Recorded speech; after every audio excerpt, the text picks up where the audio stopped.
All right. Welcome to Kota2Eight. Today we're going to be talking about 5 things that I think we should be doing in 2025.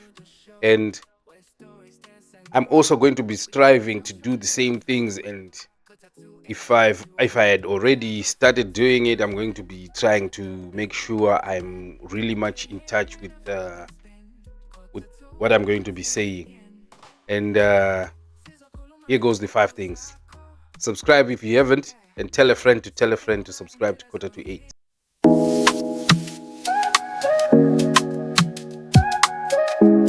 Hey, hey, welcome to the show where stories dance and grow. We got tales from near and far. Kota2Eight's where you are. Tell a friend to tell a friend. Let the beats and words blend. We're here to vibe and spin. Kota2Eight, let's begin. Sizokhuluma ngezinto zakho. Sikuba impilo zoyikho. Lalela umsindo wabantu bakithi. Kota2Eight rides the wave so swiftly. Tell a friend to tell a friend. Let the beats and words blend. We're here to vibe and spin. Right, first things. God. Big one. It's a big one. I'm not talking about the religious God. I'm talking about God, the creator, the one that runs through us, the one that is in us, the one that we need to be connected to.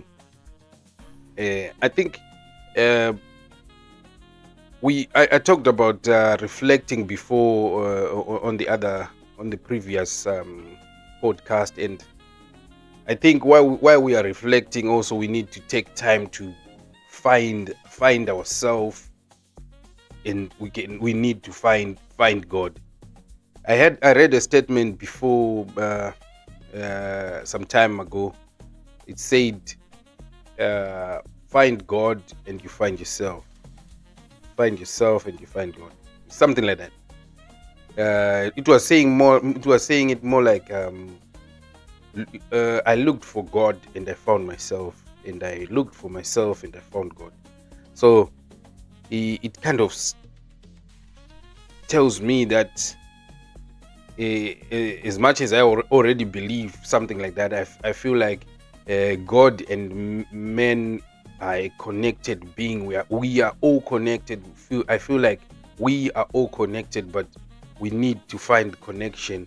That is how we can use the law of attraction, if you've ever heard of it. If you haven't, you need to look for that, and then you can use the law of attraction. You are using it anyway, even if you don't know about it.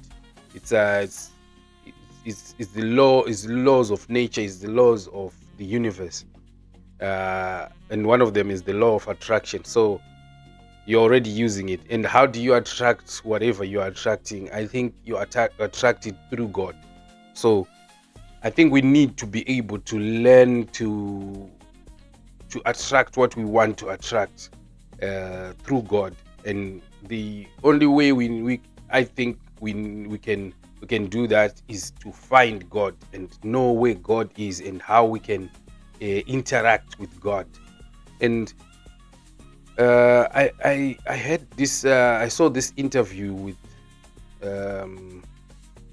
I don't remember names, a lot of names, but this guy is very intelligent, probably way more intelligent than me.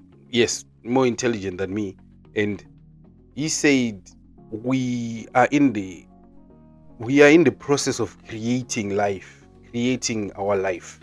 So we just don't know how to create it. We just don't know how we are doing it. We need to get better at creating our reality.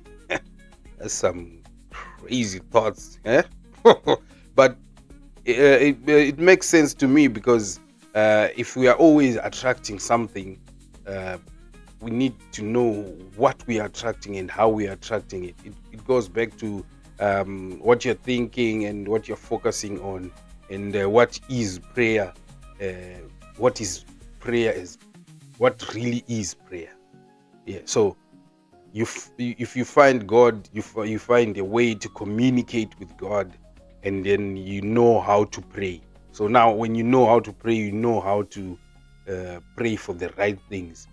And uh, maybe it's the same thing that is said in the Bible, that you don't know how to pray.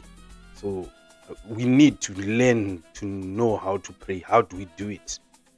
How exactly, how to connect to to to God, um, to the universe, to whatever you might want to call it, the sixth sense or whatever. We need to know how to connect to that.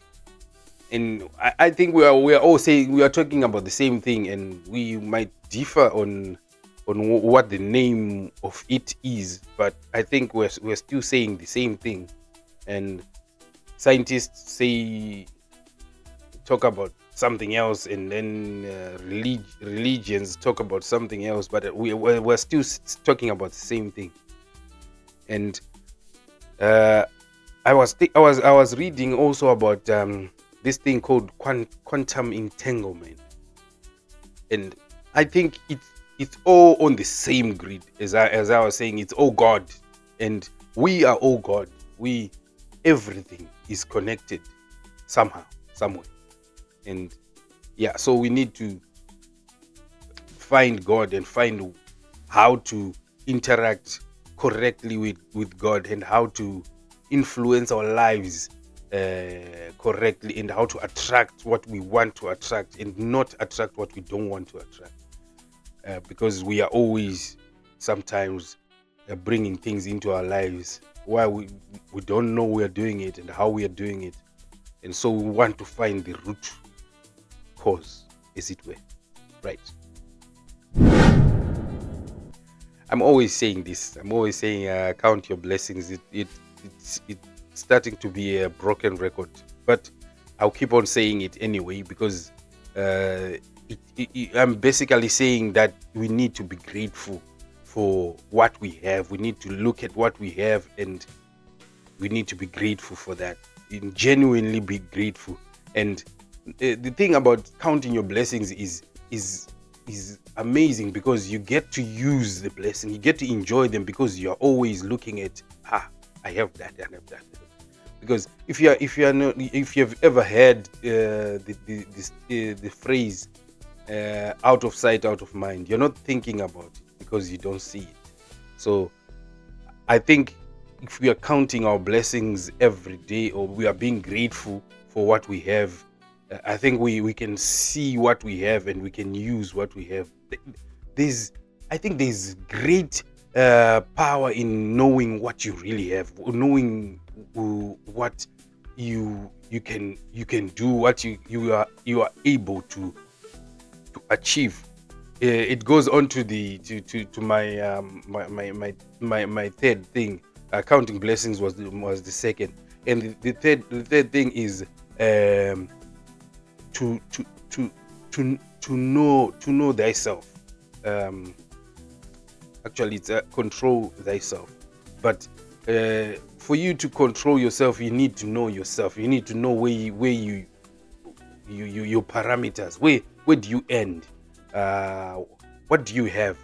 How much strength you have? How much? What are your weaknesses? Well, what are you able to achieve? What are you able to do? What do you have in your arsenal of whatever things you have in your life? So I think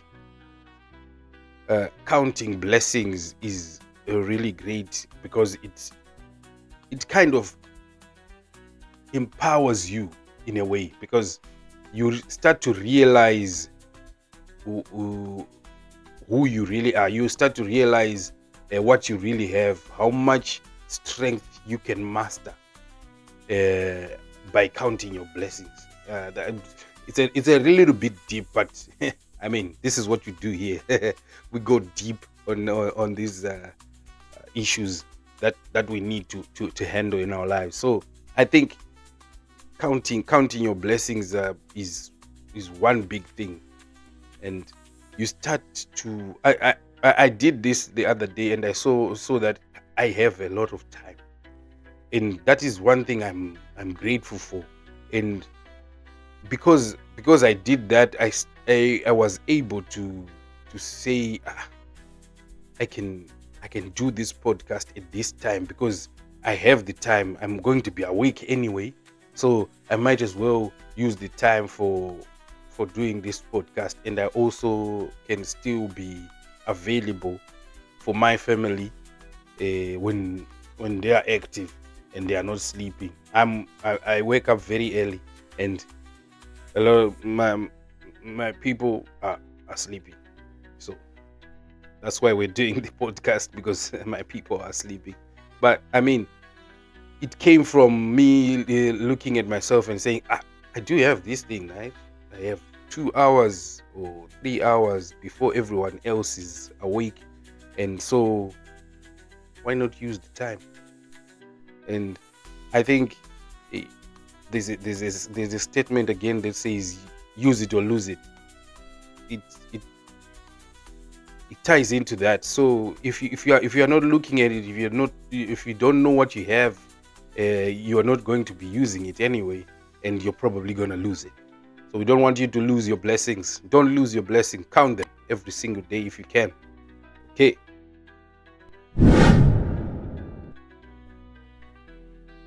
Control thyself. Control thyself is a huge one, because for me, as I was saying, waking up in the morning and setting up for the podcast and doing the podcast, this is something that after that you need to do the editing, and then you need to do whatever you need to do, and then post it up on the internet. That needs you to be able to control yourself, to push yourself, to say, my guy, we didn't post last week, we need to post this week. You need to kind of make a commitment, and it comes from controlling yourself. It's most to do with disciplining yourself, telling yourself whether you're tired or you're not tired. And mostly we are tired from in our heads, because our bodies can take a lot. They can take a lot. I know this because I've been through that. When my body was going, it was taking a lot. Not in terms of me being unhealthy, but in the terms of doing a lot of work, physical work, and after that you need to do some more physical work. So I know that my body can take it, but it is my mind that is trying to tell me that I'm tired.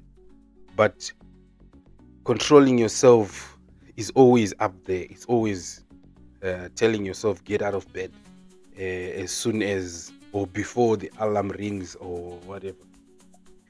And usually my alarm doesn't ring. I'm already awake. But you are not me, and I'm not you. So you need to find your way of doing whatever you're doing. But the best way that I do is to control myself, is to tell myself, to talk to myself, because sometimes you are just running on autopilot, and then you don't know what you're just doing things that you've always been doing every single day, going on and on and on. So I like to pause. I say, what are you doing? you know kind of yeah, exactly like that. What are you doing? What are you doing? What are you doing today? What are you doing? What are you doing? Always trying to ask myself, what am I doing? What am I doing? So that I don't fall in what Napoleon Hill talks about in Outwitting the Devil. It talks about drifting. I don't want that. I don't want that in my life. Drifting is a process of where you're just going and going, and you're not even thinking. You're just doing the same thing, and you stop thinking, and then things start you start to get influenced by other things that will cause you to start doing the bad things. Like, I mean, for example, I'll give an example of indulging in alcohol. Alcohol is one of the big things that that everyone, a lot of people drink alcohol. And if you don't think about it and then tell yourself, talk to yourself about it, you might find yourself becoming an alcoholic, or even worse, going into drugs or whatever. So I feel like you talking to yourself, telling yourself, hey, this week we are we're not doing that. Or telling yourself, are you okay, while you're still drinking, or while you want to start to drink, or you ask yourself, where is it gonna end? And I mean, sometimes you go too far. But the important thing is, even if you fail to control yourself, sit yourself down and talk to yourself, and then find a way to control that thing that this is my fault. See, because if you are able to know yourself, and then you are able to know how to stop yourself from doing some things. So that's a lot of reflection. That is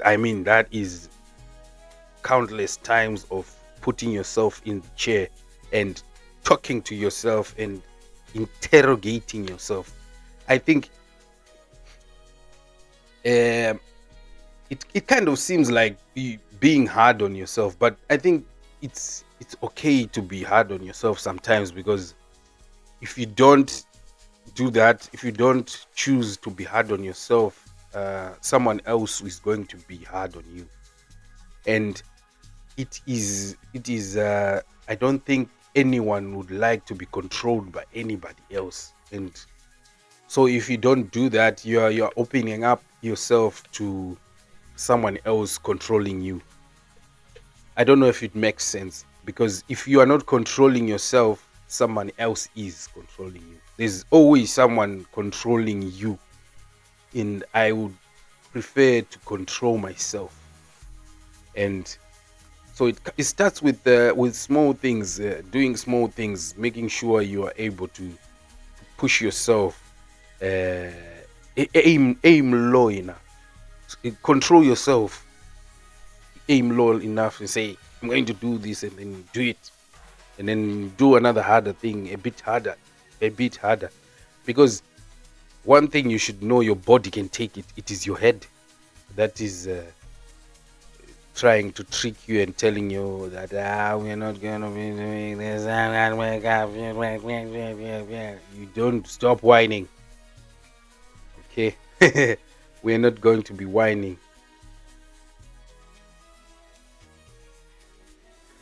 2025 is not a year of whining anymore. We need to take control of ourselves, and then we need to push ourselves in the direction we want to go. And if we're going the wrong direction, we quickly know that there's the wrong direction. We need to go back and do the other side. And then, so this is what Jim Rohn says: make a decision, just go. And if you do that, you quickly know if it is the wrong direction or not. Because if you don't do anything, you'll never know if it was the wrong direction or not. So take control of yourself, push yourself in a direction, and then you know what you're doing. Is it a good thing? Is it a bad thing? What you're doing. 7 cures of a lean wallet. We need to be making money in 2025.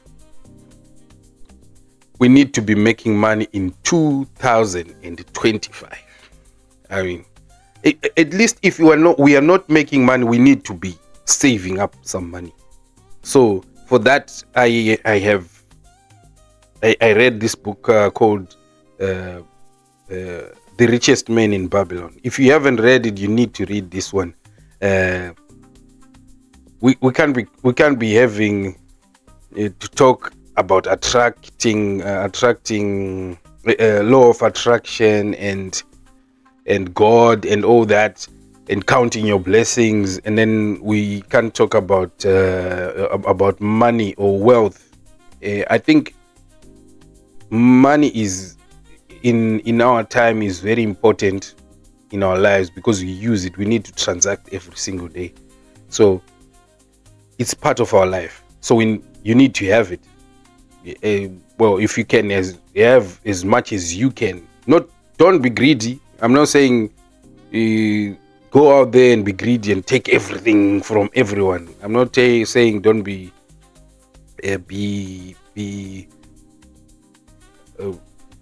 greedy and not give out to people. I'm not saying be stingy. I'm saying for you to be able to help somebody. Just imagine if you have the means to make money, and then you don't make money. that is the root of regrets, and then you don't want regrets in life, because, well, everyone who has ever talked about anything, any motivational speaker, anyone, they say, and they are very successful in their lives, and, well, in my perspective, they say don't regret. You don't want regrets. So what we want to do is to be able to use as much as we can to get the most output. Basically, be efficient. So whatever we have, we need to be able to use it to either be happy or to be able to bring happiness to other people. And I think money is one of the things that are on the center of that. One of the things, not the only one. One of the things. So the 7 cures of a lean wallet that we talked about in the Richest Man in Babylon. I'm just going to try and run through them very quickly so that I don't kind of waste time. And yeah, so the first one is start thy pace to fattening. I like that statement. Start thy pace to fattening. It's like a cow, you buy a cow and then you're like, yeah, it's now fattening time, feed it. Yeah, so it basically says that that's the exact same thing that you need to be doing. It says in the book, it talks goes a little bit deeper, but the main principle is like, whatever you earn, before you remove anything from it, like, this is your money, remove 10% of it. And they talk about this and they say 90% of your earnings are enough to handle everything else, because you can live on 90%. So once you remove that and you put it in a safe place, and safe place, very important, you start to it might not be much in the beginning, but 10% of something is something, and then you keep accumulating that, so you have something. And then the second thing, I'm not going to go deep onto savings and whatnot. My brother explains it a little bit better. He says you need to have, it's like sand, okay? Money is like sand when it comes. So you need to have compartments, okay? You need to have your compartment number 1, 2, 3, 4. Okay, so you set it up, the 10% is yours, and then whatever you're going to set it up, the way you want to set it up. debts, paying off debts, enjoying your money and paying whatever, what, and yeah. Then you have compartments. So once the sand comes in, it just funnels into the compartments, and it goes like that every time. Okay, 10%, 20%, 5%, 50%. Okay, so you set it up like that. Don't overthink about this. You put your 10%, you put your 20%, you put your whatever, everything there, and then just let it go in the way it's supposed to go in.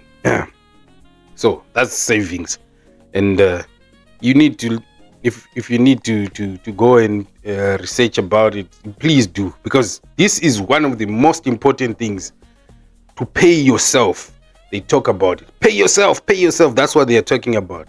And this 10% is not supposed to be with a label. Like, for example, 10%, this is savings for us to go to holiday. No, it's just money, yours, with your name on it. Okay, you're paying yourself for being alive, for working. That's you. Money. Okay. Second thing is control thy expenditure. This is a big one, because usually this I've done this before. I'll tell you what I did. I started saving my money and doing the 10%, and then Amazon came in.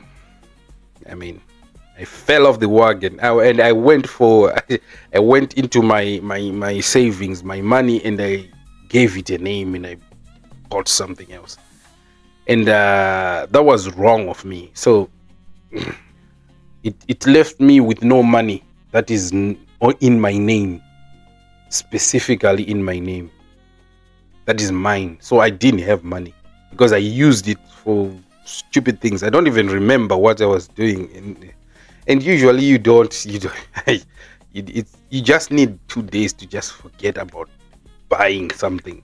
And I mean, so yeah, I did that, and I started again. So now I started again saving, but you need to control your expenditure. Basically, it means live below your means. So after you remove your 10%, live below that money that you are left with. Okay, so if, for example, you get paid 100 pounds or $100, remove $10, and then you need to live within the $90, and that is including your rent, whatever payment, car payments, and whatnot you are buying, and going to buy a beer, doing whatever you want to do. It needs to be in the 90%. Okay, and you still need to have some change. Okay, yeah, that's basically what it is. Number 3, make thy gold multiply. Now, this is investing, and we all need to learn investing. This is what we need to do this year. We need to learn investing, and at the end of the year, we need to come with our investment reports here on the Kota2Eight channel and tell us, what did you do with your money? Okay, what did you do with your investment? So that money that has your name on it is what is being called make thy gold multiply. So you need to take that money and send it to work. Tell it to go and work. Those are your employees. They need to make you money. Those dollars in your account that you were saving with your name. So remember, basically the principal investment is like the money you put in is not going to be depleted. You are trying to get it to increase. So your principal investment is the one that needs to work so that it can be a fruit, and that fruit needs to go back into the system and create the compound interest. That's where I think they got the principle of compound interest, because in the book it talks about that, talks about compounding also, and making the gold be a silver and copper, and then making the copper work again, go back in the system until the system brings out gold. So yeah, those small profits need to go back in the system and bring you back even more profits. So it's compounding. All right. Number 4, guard thy treasures from loss. Eish.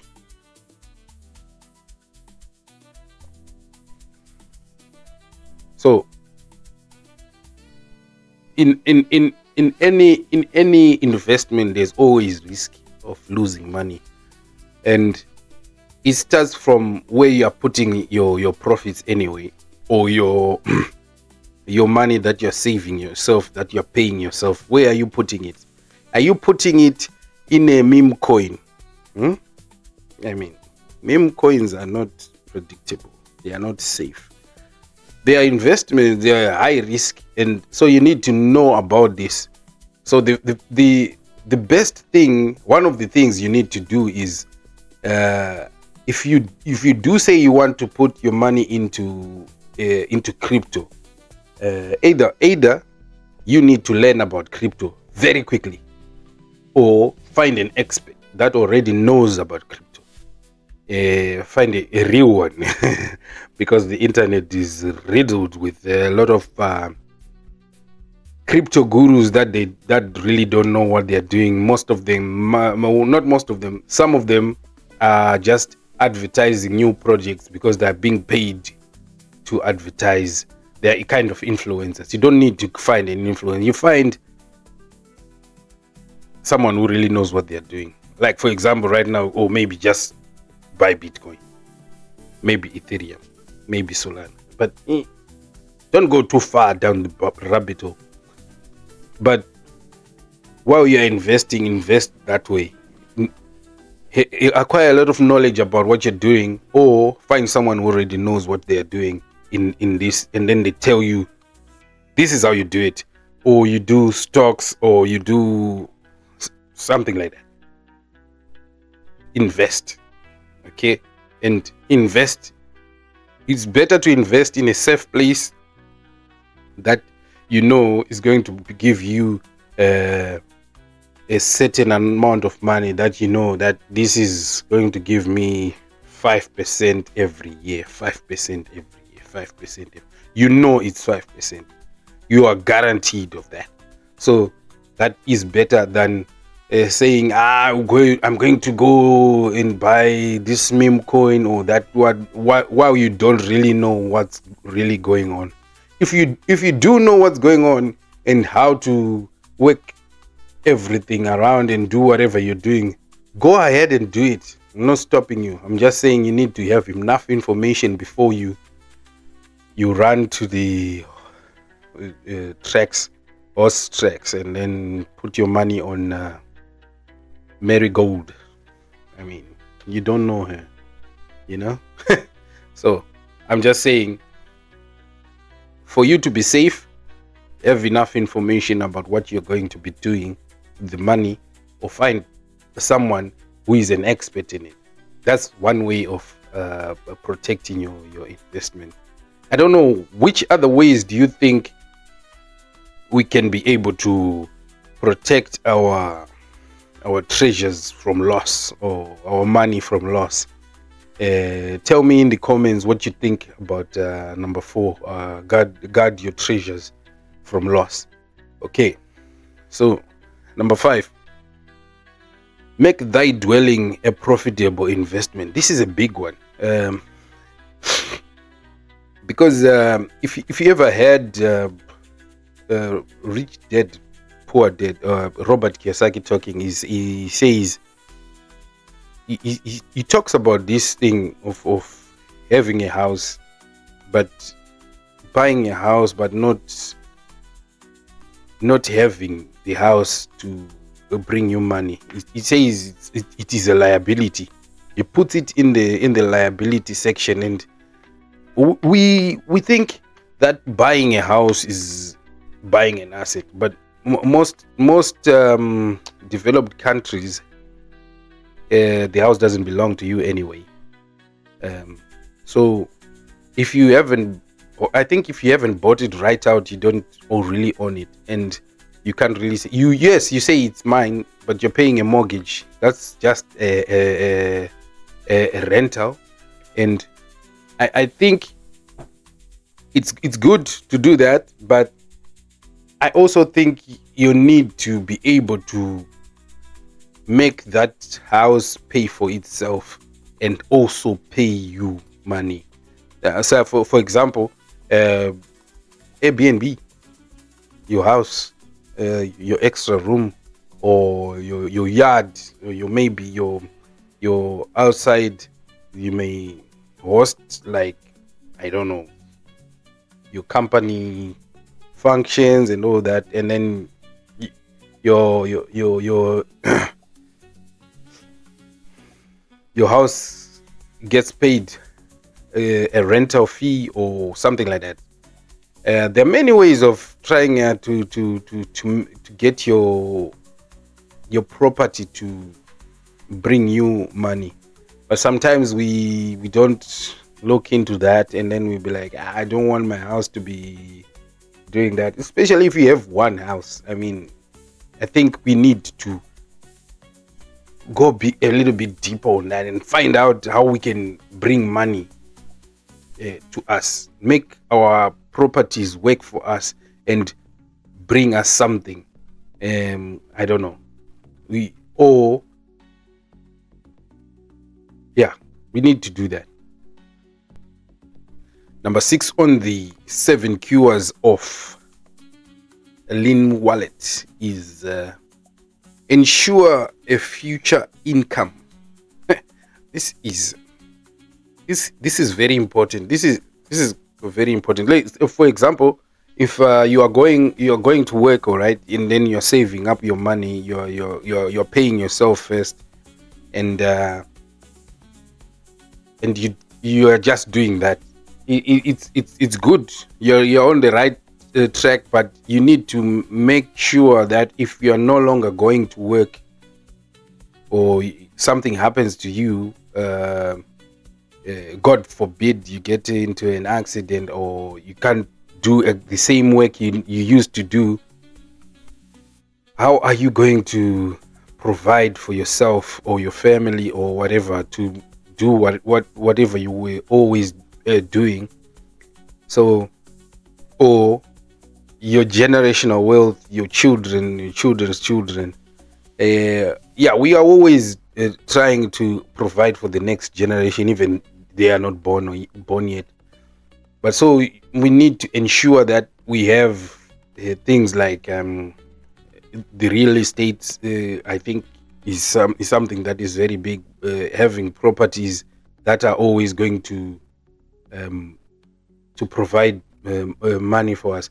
I heard about this other guy who was talking about a very long he called it a very long investment plan. He said what he does is he goes to cities, and then that have potential growth potentials, and he looks for the main street. I think I'm gonna do this. He looks for the main street, and then he just does 30 kilometers from the main street. If there is nothing out there, he buys a really big plot of land and waits 20 years because the city is going to grow anyway. So at some point, that land is going to be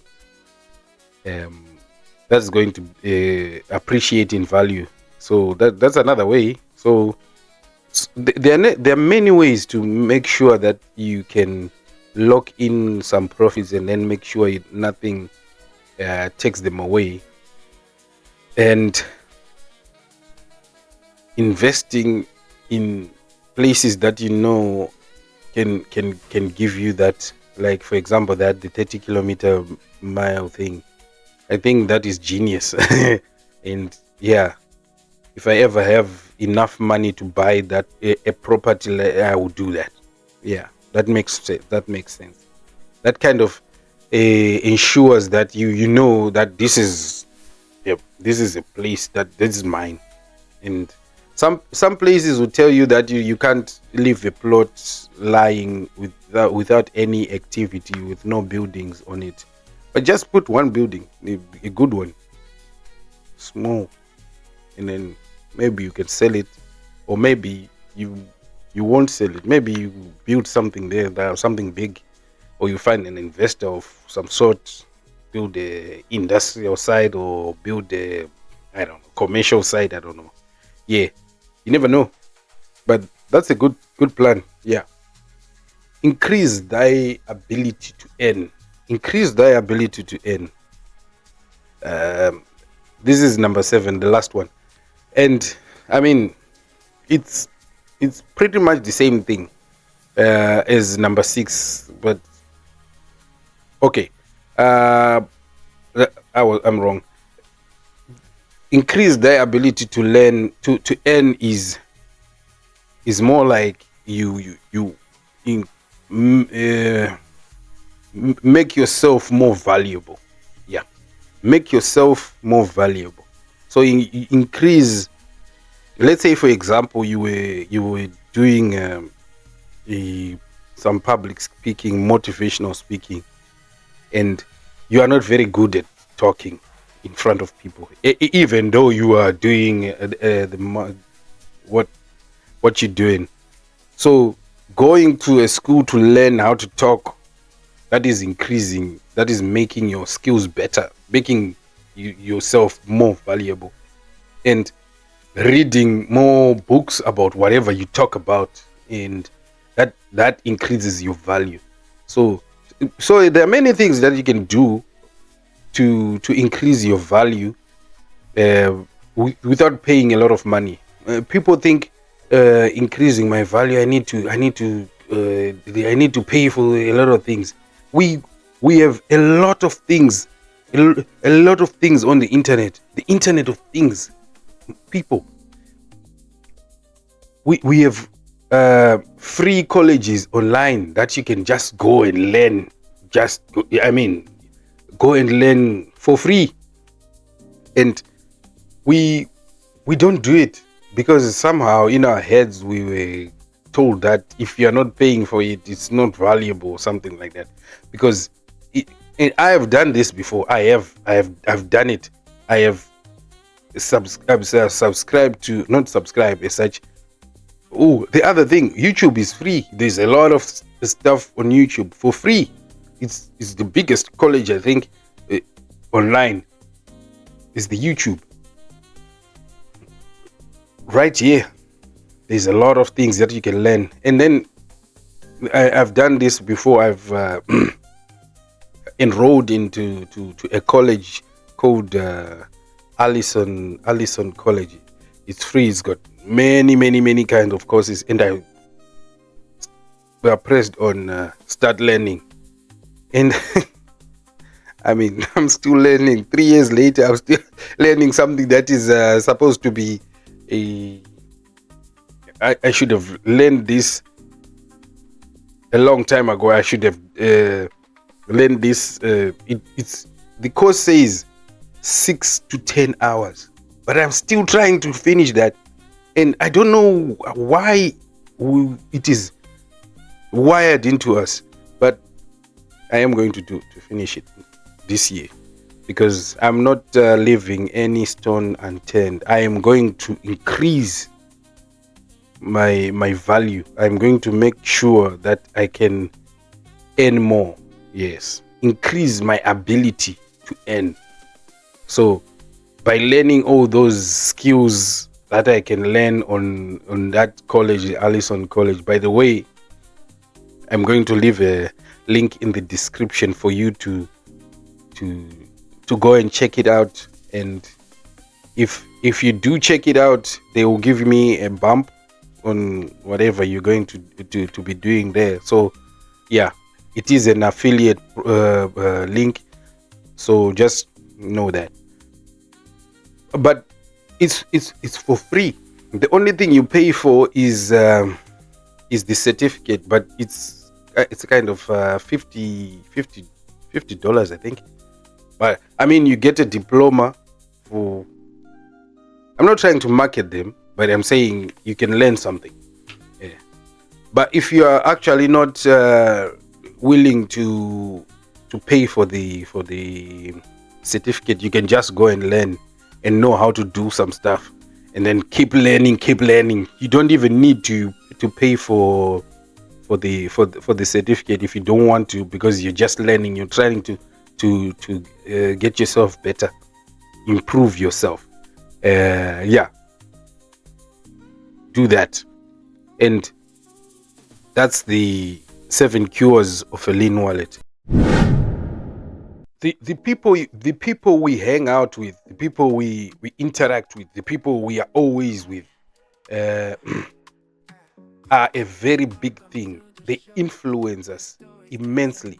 So basically, I should have said, I shouldn't have said association. I should have said influence. So we need to know who is influencing us to do what.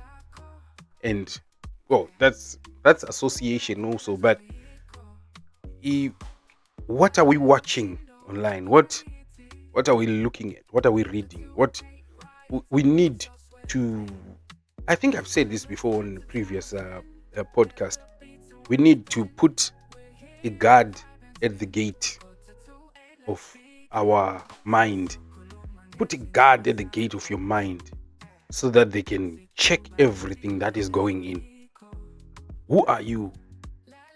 And what is it benefiting? Is it making me grow, or is it destroying principles that I've already set up?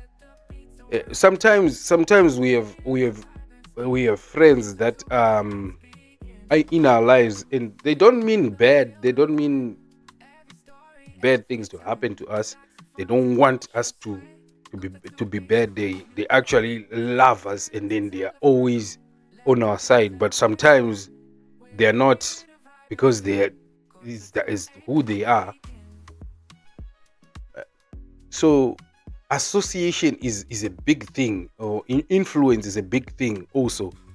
It's kind of the same thing what I'm trying to say, but it also goes, especially in terms of associating. Who are your friends? Who are you working with on the journey?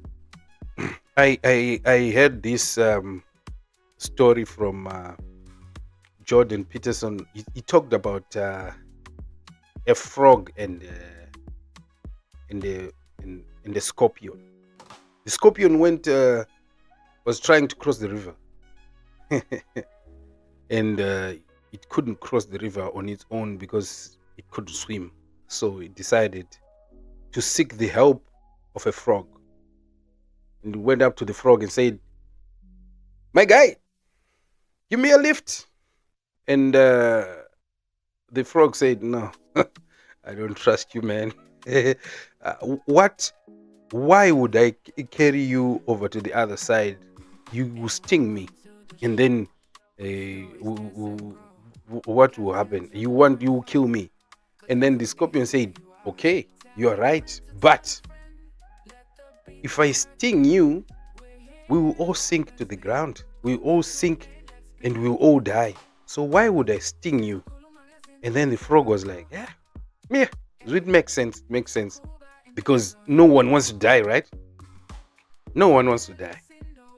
So the frog carried the scorpion in the middle of on the way.